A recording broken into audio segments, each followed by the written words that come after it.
Admiral Fluffington III, yes, that was his actual name. Courtesy of Zentorian naming conventions that somehow made fluffy-sounding appellations seem dignified, sat in his pristine command center, adjusting his ceremonial shoulder tassels for the 17th time that morning. The Galactic Council's headquarters orbited a pleasant binary star system where nothing exciting had happened in 3 centuries, which was exactly how Admiral Fluffington preferred his universe: predictable, orderly, and requiring minimal actual work. His morning routine of reviewing essential diplomatic correspondence was interrupted by a klaxon that hadn't sounded since the Great Paperwork Crisis of 2387. 3 separate communication screens flickered to life, each showing increasingly frantic colonists from the mining station New Buttercup. "Admiral Fluffington, sir, we need immediate military assistance," gasped Governor Petalsworth, a rotund gentleman whose usual pink complexion had gone decidedly pale. "Space pirates have taken control of our outer mining platforms and are demanding tribute." "They've got warships, sir, actual warships with weapons and everything." The Admiral's first instinct was to check his appointment calendar. Pirates sounded like work, and work was what he had 17 different departments to handle. "Governor Petalsworth, surely this is a matter for local security forces." The Galactic Council doesn't typically intervene in minor criminal activities. But minor? Petalsworth's voice cracked like a pubescent teenager. "Admiral, they've got battle cruisers. They're threatening to blow up our primary habitat domes if we don't surrender our entire quarterly yield of tritium. We've got 40,000 civilians here, including children." Admiral Fluffington sighed the deep, weary sigh of a bureaucrat being asked to do bureaucrat things. Children always complicated matters.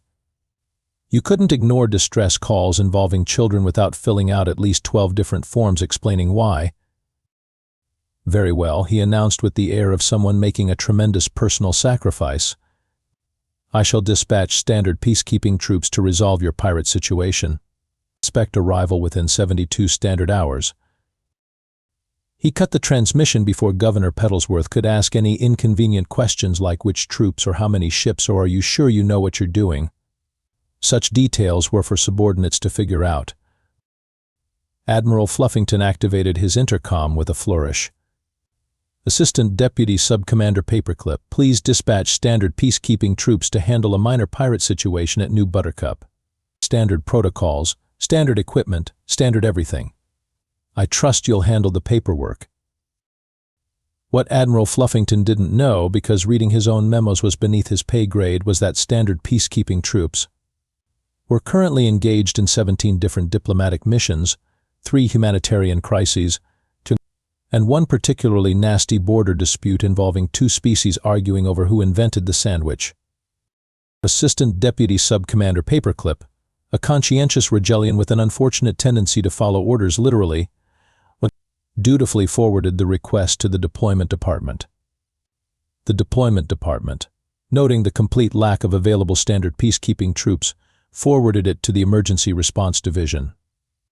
Emergency Response, seeing the word pirates, forwarded it to the Military Action Committee.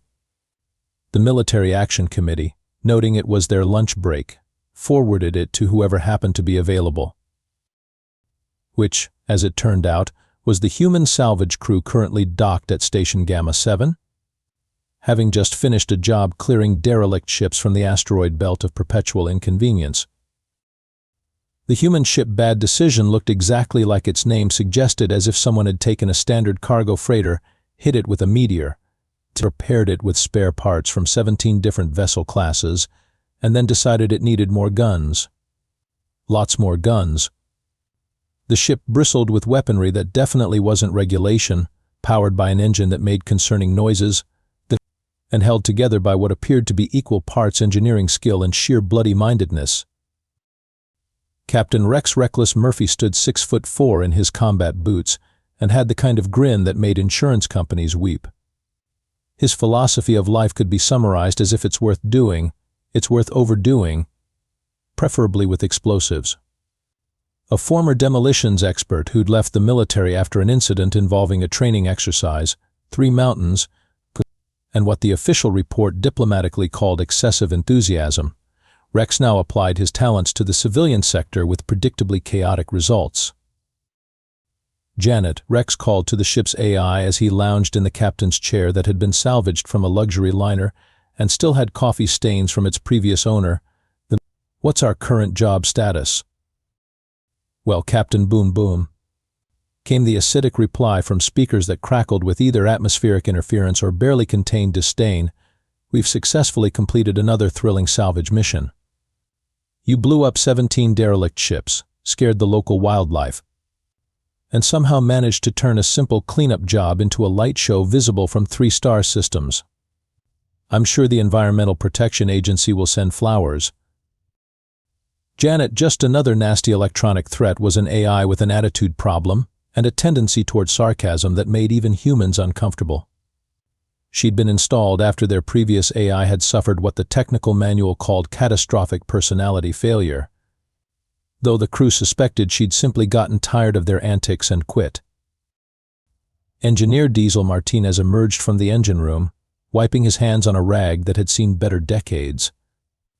Diesel stood barely 5'6" but packed more mechanical knowledge into his compact frame than most engineering colleges. His theory of repair work was elegantly simple. If it didn't work, hit it with a wrench. If it still didn't work, hit it with a bigger wrench. If that failed, add duct tape and pray to whatever deity watched over stubborn machinery. Rex, we've got a problem with the tertiary plasma conduit, Diesel announced, holding up a component that looked like it had been chewed by something with very large teeth.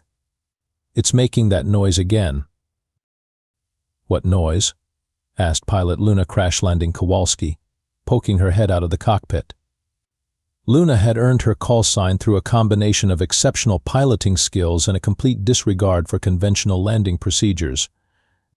She could thread a needle at light speed but somehow always managed to find the one asteroid field marked "Absolutely do not enter" on star charts.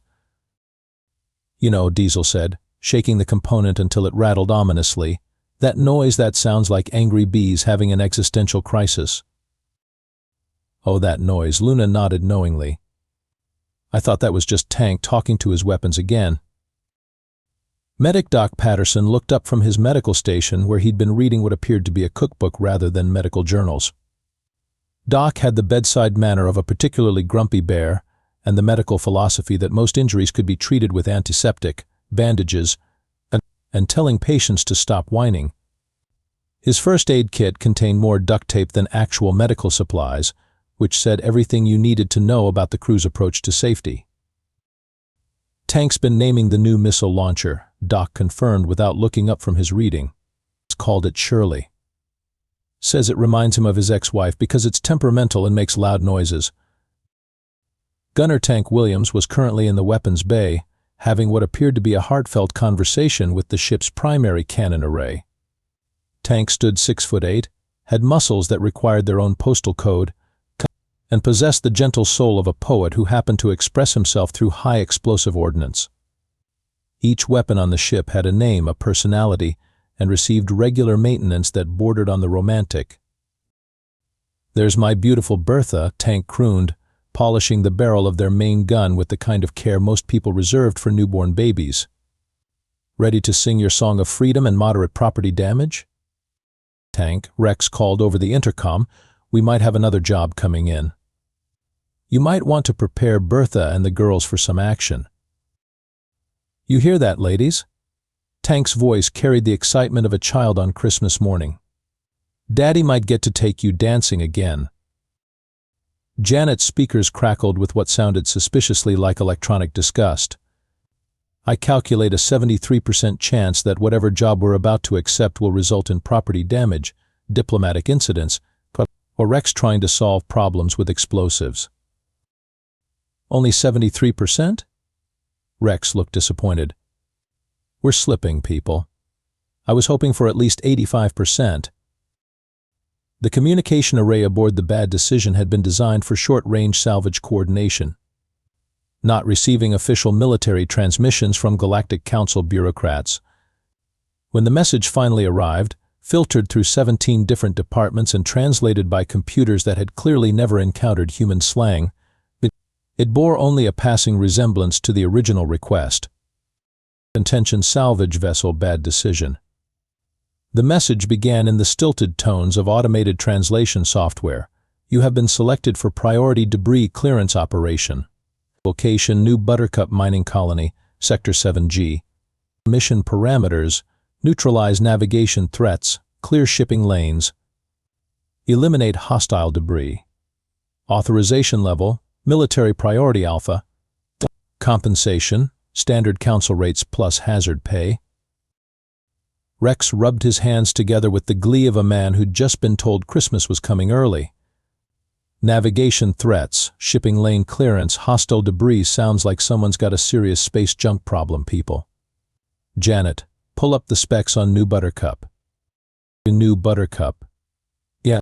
Janet's voice dripped with the kind of disdain usually reserved for reality television. Is a peaceful mining colony specializing in tritium extraction and agricultural products. Population 40,000, mostly families. The primary industries include mining, farming, and apparently calling for help when pirates show up. Pirates? Luna perked up from the pilot's seat. The message didn't say anything about pirates. The message said hostile debris. Rex pointed out with the logic of someone who'd spent years finding creative ways to interpret orders. Pirates in ships technically count as hostile debris. We clear the debris, problem solved. Diesel emerged from his latest wrestling match with the plasma conduit, now held together with what appeared to be prayer beads and optimism. How hostile are we talking? Scale of 1 to 10, where 1 is angry space rocks and 10 is things that shoot back. Does it matter? Tank's voice boomed from the weapons bay where he was apparently conducting inventory. Bertha's been getting restless, and the missile pods are practically begging for exercise. Plus, I just finished calibrating Shirley, and she's eager to make her debut. Doc looked up from what was definitely a cookbook masquerading as medical literature. Anyone want to explain to me why we're taking a military contract? Last time we did government work, Rex tried to demolish an entire asteroid field because he thought it looked structurally unsound. That asteroid field was clearly a navigation hazard, Rex protested. Those rocks were just sitting there, being all rocky and inconvenient. We provided a public service. You created a debris field that's still expanding, Janet interjected helpfully. The cleanup crews have named it Murphy's Folly and use it as a training exercise for new cadets. See? Educational value. We're practically philanthropists. Luna was already running pre-flight calculations, her fingers dancing across controls that had been relocated, modified, or replaced so many times that the control panel looked like abstract art. So let me get this straight. We fly to New Buttercup, blow up whatever's bothering them, collect our money and leave before anyone asks inconvenient questions about our methods. That's the plan, Rex confirmed with the confidence of someone whose plans had a tendency to spiral magnificently out of control. I love it when we have a plan, Tank announced, emerging from the weapons bay with what appeared to be a maintenance checklist longer than most novels. Especially plans that involve Bertha getting to stretch her barrel. Diesel wiped his hands on his perpetually greasy coveralls and headed for the engine room. I'll get the hyperdrive ready. Fair warning, though, the jump coordinators are held together with duct tape and wishful thinking. We might arrive anywhere within a 50 light-year radius of our target. That's why they call it an adventure, Rex grinned, settling into his captain's chair and activating the ship's communication array. Janet, transmit our acceptance. Tell them the bad decision is en route and ready to handle their debris problem with our usual subtle approach. Should I mention that our usual subtle approach typically results in collateral damage, property destruction, and at least 3 different species filing formal complaints? Only if they specifically ask. The bad decision dropped out of hyperspace with all the grace and subtlety of a meteor strike, its engines screaming in protest while alarms throughout the New Buttercup system began wailing like banshees with particularly sensitive hearing. The ship's arrival sent shock waves through local space traffic control, mainly because no one had bothered to inform them that military assistance was incoming. Unidentified vessel, this is New Buttercup Control.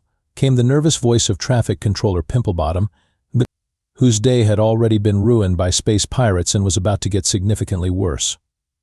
Please identify yourself and state your business. We're currently under siege by hostile forces. Rex grabbed the communication headset with the enthusiasm of someone about to deliver very good news. Buttercup Control. This is Captain Rex Murphy of the salvage vessel Bad Decision, reporting for debris clearance duty. We're here to solve your navigation problems. There was a pause long enough for several civilizations to rise and fall. Did you say debris clearance? Captain Murphy, we requested military assistance. We have space pirates with battle cruisers demanding tribute. Right, hostile debris with attitude problems, Rex nodded sagely. Don't worry, we specialize in attitude adjustment. Janet, scan the area for targets. Tank, warm up the girls. Luna, take us in nice and easy. Luna's interpretation of nice and easy involved a spiraling approach that violated at least 6 different traffic patterns while somehow managing to thread between the pirate ships without being detected. The Bad Decision moved through space like a caffeinated hummingbird with depth perception problems. Captain, Luna called from the cockpit. I count 12 pirate vessels. Standard raider configuration, nothing too fancy. They've got the mining platforms surrounded and are broadcasting surrender demands on all frequencies. Governor Petalsworth's face appeared on the main screen, looking like someone who'd ordered an elegant dinner and received a flaming sandwich instead. Captain Murphy, I was expecting Zentorian peacekeepers or perhaps Vorthan military police. What I see is a ship that appears to have been assembled from spare parts and bad decisions. Hey now, Rex looked genuinely hurt. It took years of careful work to achieve this level of creative engineering. Plus, we're very good at what we do. Which is what exactly? Blowing things up in the most efficient manner possible while minimizing paperwork. Through the ship's external cameras, they could see the pirate fleet, a collection of converted cargo haulers, old military surplus vessels, and what appeared to be a luxury yacht with hastily welded weapons pods. The pirates had clearly been operating under the assumption that they were dealing with a peaceful mining colony defended by security guards and strongly worded letters. Tank's voice boomed over the intercom with barely contained excitement. Rex, I've got target locks on all 12 ships. Bertha's practically purring, and the missile pods are loaded with our special party favors. Should I send them an invitation to dance? Not yet, Tank. Let's see if we can resolve this diplomatically first. Doc looked up from his cookbook with genuine surprise. Did you just suggest diplomacy? Are you feeling all right? Should I check you for head trauma? I'm fine, Doc. I just think we should give them a chance to surrender before we start the fireworks. Rex opened a channel to the pirate fleet, his voice carrying the cheerful tone of someone about to deliver very bad news. Attention pirates, this is Captain Murphy of the Bad Decision. You've got 30 seconds to cease hostile actions and withdraw from New Buttercup space before we solve your navigation problem permanently.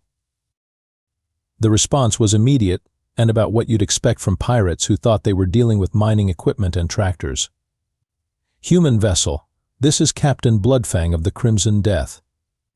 We claim this system by right of superior firepower. Withdraw or be destroyed. Captain Bloodfang? Rex looked genuinely amused. Really? Did you pick that name yourself, or is that what it says on your business cards? Because if you're going for intimidating, you might want to work on your delivery. You dare mock the terror of the Outer Rim? We have 12 warships and you have 1 pathetic salvage vessel. Surrender now, and we might allow you to live as our slaves. Rex looked around at his crew, all of whom were grinning with the anticipation of people about to do what they did best. Janet, are you recording this? Every melodramatic word. Captain Dramatic. Excellent. Captain Bloodfang, I appreciate the offer, but we've got a job to do. Last chance to reconsider your life choices. The pirate response was a volley of energy blasts that lit up local space like a very expensive and dangerous fireworks display. The shots went wide mainly because Luna had already begun evasive maneuvers that made the bad decision dance through space like a drunken ballet dancer. Well, Rex sighed with mock disappointment. I tried diplomacy. Tank, you may now introduce the pirates to our ladies. With pleasure, Captain. Say hello to Bertha, you scurvy space dogs. What happened next could best be described as organized chaos with a soundtrack of explosions and maniacal laughter. Tank's opening salvo from Bertha, the ship's primary cannon, punched through the lead pirate vessel's shields like they were made of tissue paper and wishful thinking. The ship didn't so much explode as disassemble itself in a spectacular light show that would have been beautiful if it weren't so thoroughly destructive. Ooh, pretty, Luna commented while spinning the bad decision through a corkscrew maneuver that left 3 pirate ships firing at empty space. Tank, that was artistic. Very explosive, very final. Thank you, Luna. Now let me introduce you to Margaret. Tank's second shot came from the port side missile launcher, sending a spread of 6 projectiles toward a cluster of pirate vessels. Margaret doesn't like it when people shoot at her friends. The missiles weren't standard military ordnance. They were Tank's special creations, filled with what he called aggressive party favors, a combination of conventional explosives, electromagnetic pulse generators, and what appeared to be confetti. The result was spectacular. 2 pirate ships suffered catastrophic system failures, another lost all power and began spinning helplessly, and everyone in the area was treated to a light show of rainbow-colored debris. Tank, Doc called from his station while calmly reading his cookbook. Did you put glitter in those warheads again? It's not glitter, it's tactical sparkle dust. It confuses enemy sensors and looks fabulous. Captain Bloodfang's voice crackled over the communication array, no longer quite so confident. What kind of salvage vessel are you? Those weapons aren't regulation civilian equipment. You're absolutely right, Rex replied cheerfully while watching Luna pilot them through the wreckage of 3 pirate ships. We upgraded. Janet, play some music. Something with a good beat for space combat. The ship's speakers began blasting what sounded like a combination of heavy metal and polka music, which was either the result of Janet's musical programming or her way of expressing artistic disdain for the entire situation. Diesel's voice came over the intercom, barely audible over the sound of things being hit with wrenches. Rex, the port plasma manifold, is singing opera again. That's either very good or very bad. Is the ship still moving? For now. Then it's very good. Keep hitting things until they stop singing. The remaining pirate ships had realized they weren't dealing with a standard civilian vessel and were attempting to coordinate their attacks. Unfortunately for them, coordination required communication, and their leader was currently having what sounded like a nervous breakdown over the radio. This isn't possible, Captain Bloodfang wailed as another of his ships vanished in a cloud of sparkly debris. We're pirates. We're supposed to be the dangerous ones. Why is your salvage ship more heavily armed than a military cruiser? Supply and demand, Rex explained helpfully while Tank introduced 2 more pirate vessels to weapons named Gladys and Brunhild. There's a lot of dangerous debris out there, so we came prepared. Luna was clearly enjoying herself, treating the battle like a 3-dimensional obstacle course designed by someone with serious issues. She piloted the bad decision between asteroids through the wreckage of destroyed pirate ships, and at one point actually used a disabled vessel as a shield while Tank lined up another shot. Luna, Rex observed with professional admiration, that maneuver definitely violated at least 3 laws of physics. Only 3? I must be losing my touch. The battle, if it could still be called that, was rapidly becoming less of a fight and more of a demonstration in creative destruction. Tank had moved on to weapons with increasingly ridiculous names, Brunhild the bringer of inconvenience, followed by Svetlana the solver of problems, and finally Gertrude the redistributor of kinetic energy. Captain Bloodfang, Rex called out as the pirate leader's ship limped away trailing sparks and what appeared to be rainbow-colored smoke. "This is your final warning. Leave now, or we'll have to get creative." "Creative?" Bloodfang's voice had risen to something approaching hysteria. "You've destroyed 8 of my ships with weapons that shouldn't exist, your pilot appears to be flying drunk, and your ammunition sparkles. How much more creative can you get?" "Oh, we haven't even started yet," Tank announced with the glee of someone saving the best for last. "Rex, can I show them Bertha's special party trick?" "What special party trick?" "The one where she fires multiple rounds simultaneously while playing a tune." "Bertha can play music?" "I may have made some modifications during our last maintenance cycle." Before Rex could ask for clarification, Bertha began firing a rapid sequence of shots that somehow managed to sound like the opening bars of Flight of the Bumblebee, while systematically disabling the remaining pirate vessels. It was possibly the most ridiculous and terrifying thing any of them had ever witnessed. That's it. Captain Bloodfang's final transmission came as his ship limped toward the edge of the system. "We surrender. We'll leave. Just please stop making your weapons musical."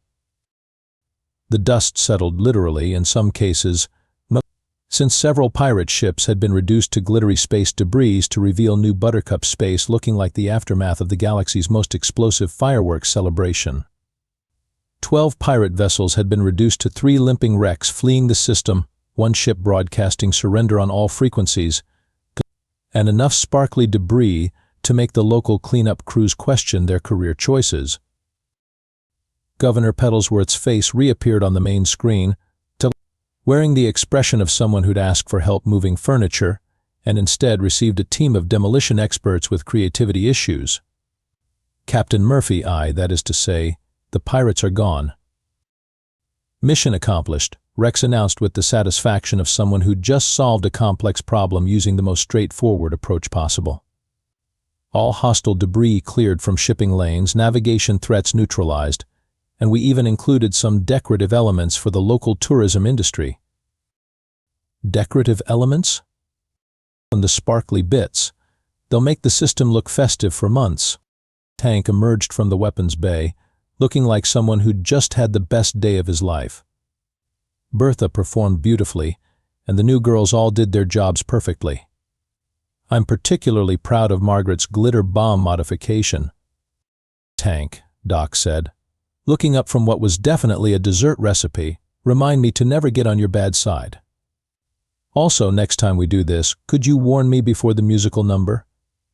I nearly spilled my coffee. Luna was running post-flight diagnostics and humming what sounded suspiciously like Flight of the Bumblebee. Rex, we've got some minor hull scoring from those energy blasts, and I think one of the maneuvering thrusters is making that noise again. What noise? The one that sounds like a dying whale with hiccups. Diesel's voice crackled over the intercom from the engine room. That's not the thruster, that's the plasma manifold. I got it to stop singing opera, but now it's expressing itself through interpretive mechanical noises. Janet's speakers activated with what sounded suspiciously like electronic smugness. Well, crew, congratulations.